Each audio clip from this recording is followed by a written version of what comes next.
안녕하세요. 오늘 저희가 함께 살펴볼 자료들, 이게 근대성이라는 개념에 대해 좀 다른 질문을 던지고 있어요. 네, 그렇죠. 보통 우리가 아는 서구식 발전 모델 말고요. 네, 그거 말고 우리 고유의 방식, 자생적 근대성이라고 하죠. 이게 있었을까 하는 가능성을 파고드는 내용입니다. 특히 한국의 동학이나 대순사상을 중심으로요. 맞습니다. 우리가 그동안 근대를 너무 서구의 눈으로만 봐온 건 아닌가? 뭐 그런 성찰을 하게 만드는 자료들이죠. 서구 모델을 그냥 따라간 건가?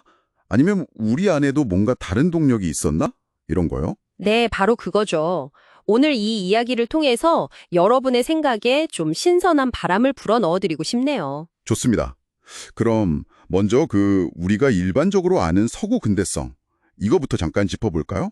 뭐 과학기술, 합리성 이런 것들이 떠오르는데 네, 맞아요. 그 합리성, 이성, 이걸 중심으로 세상을 좀 체계적으로 이해하고 발전시키려고 했죠. 서구 근대성은. 덕분에 뭐 수명도 늘고 그런 혜택도 있었고요. 물론이죠. 큰 혜택이 있었지만 동시에 또 그 합리성이란 게 때로는 다른 가치나 존재들을 좀 배제하는 그런 문제도 있었어요. 아, 배타성 문제요? 네. 근데 여기서 잠깐 좀 재밌는 주장이 있어요. 이런 서구 근대성의 뿌리에 어쩌면 동양 사상이 영향을 줬을 수도 있다는 건데요. 네. 동양 사상이요? 그게 어떻게? 예를 들어 마테오 리치 같은 분들을 통해서 동양의 지혜가 서구 계몽주의 사상가들한테 흘러 들어갔을 수 있다는 거죠. 뭐 스미스나 루소 같은 사람들이요. 와, 그건 진짜 생각도 못했네요. 그럼 오늘 주제인 자생적 근대성, 이건 구체적으로 어떤 건가요? 서구랑은 다른 우리만의 방식. 문화권, 특히 이제 동아시아 쪽에서 자체적으로 발전시킨 뭐랄까 서구 모델과는 좀 결이 다른 근대성을 말하는 겁니다.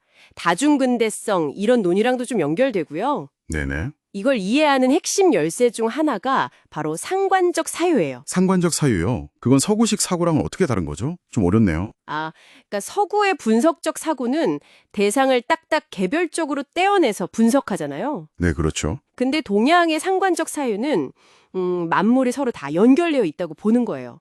그물망처럼요. 전체론적인 관점이죠. 아, 전체를 하나로 보는 거군요. 네. 인지심리학 실험 같은 걸 봐도 동양인들이 그림을 볼 때 그 배경이나 관계에 더 주목하는 경향이 나타나거든요. 흥미로운데요? 세상을 분리된 것들의 합이 아니라 다 연결된 관계 속에서 파악하는 방식인 거죠. 모든 걸 연결해서 본다. 네. 또 다른 핵심 개념도 있다고요? 네, 그게 바로 리미널리티입니다. 리미널리티. 리미널리티. 좀 생소한데요? 이게 뭐랄까 문지방에 서 있는 상태 같은 거예요. 여기도 저기도 아닌 경계 상태. 아, 경계요? 네, 인류학에서는 보통 통과 이래, 뭐 예를 들면 애벌레가 나비되기 전 번데기 상태 있잖아요. 그런 변화의 가능성이 막 폭발하는 전이 단계를 설명할 때 써요. 번데기 상태. 아, 뭔가 불안정하지만 곧 큰 변화가 있을 것 같은 그런 느낌이네요. 이게 사회 변화랑도 관련이 있나요? 그럼요. 사회 전체가 어떤 혼란이나 위기, 그러니까 일종의 리미널리티 상태에 빠지면 기존 질서가 좀 약해지잖아요. 네, 그렇죠. 이걸 커뮤니타스라고 하는데 이게 형성되면서 새로운 변화의 동력이 생긴다는 거예요. 와, 위기가 오히려 기회가 될 수도 있다는 거네요? 그렇죠. 동양적으로 보면 만물이 끊임없이 변하고 새로 생겨나는 화의 과정과도 좀 통하는 면이 있고요. 그렇군요. 자, 그럼 상관적 사유와 리미널리티, 이 두 가지 개념으로 동학이랑 대순사상을 한번 보죠. 동학에서는 이게 어떻게 나타났나요? 동학은 아시다시피 19세기 말 조선, 정말 극심한 위기 상황에서 나왔잖아요.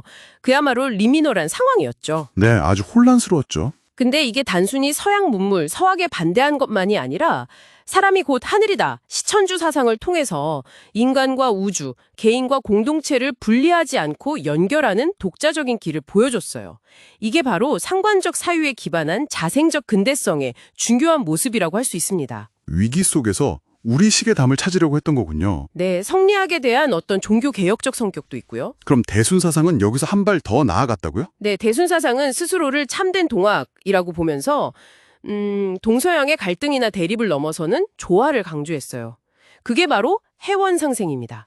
해원 상생, 원한을 풀고 서로 잘 살자 뭐 이런 뜻인가요? 맞아요. 단순히 원한 푸는 데서 끝이는 게 아니라 서로 맺힌 걸 풀고 다 같이 잘 살아가자는 아주 적극적인 상생의 윤리죠. 네, 상생. 근데 여기서 진짜 놀라운 지점이 뭐냐면요. 대순사상이 이미 120여 년 전에 서구식 발전 모델이 가져올 폐해들, 예를 들어 물질주의나 환경 파괴 같은 위기를 예견했다는 거예요. 와, 120년 전에요? 그 시대에. 네. 그리고 그 해결책으로 동양과 서양의 조화, 바로 해원 상생을 딱 제시했죠. 심지어는 마테오 리치 같은 인물들을 언급하면서 서구 근대 사상의 어떤 동양적 기원 가능성까지 명시적으로 이야기했어요. 이야, 이건 정말 대단한 통찰인데요. 당시로서는 정말 상상하기 어려운 수준이죠. 듣고 보니 서구 모델만이 유일한 정답이 아니었고 우리 안에도 분명 다른 길과 해법이 있었다는 아주 강력한 증거네요. 바로 그 점입니다. 이 자생적 근대성 논의는 우리가 근대나 발전을 이해하는 방식을 훨씬 더 풍부하게 만들어줘요. 네, 확실히 그렇네요. 서구 모델을 무조건 따라가는 것 말고 다른 가능성이 있었고 어쩌면 그 안에 오늘날 우리가 겪는 여러 문제들을 해결할 실마리가 있을지도 모른다는 거죠. 듣고 보니 우리가 너무 당연하게 여겼던 발전의 길 외에 다른 상상력이 필요하다는 생각이 강하게 드네요. 오늘 저희가 살펴본 이 자생적 근대성이라는 렌즈가 여러분 자신과 또 우리 사회를 한번 새롭게 바라보는 작은 계기가 되었으면 좋겠습니다. 네. 어쩌면 지금 우리가 겪고 있는 이 격변의 시대도 일종의 리미널리티 상태는 아닐까요? 그 속에서 우리는 어떤 상관적 사유와 상생의 길을 찾아야 할지 한 번쯤 고민해보는 것도 의미가 있을 것 같습니다.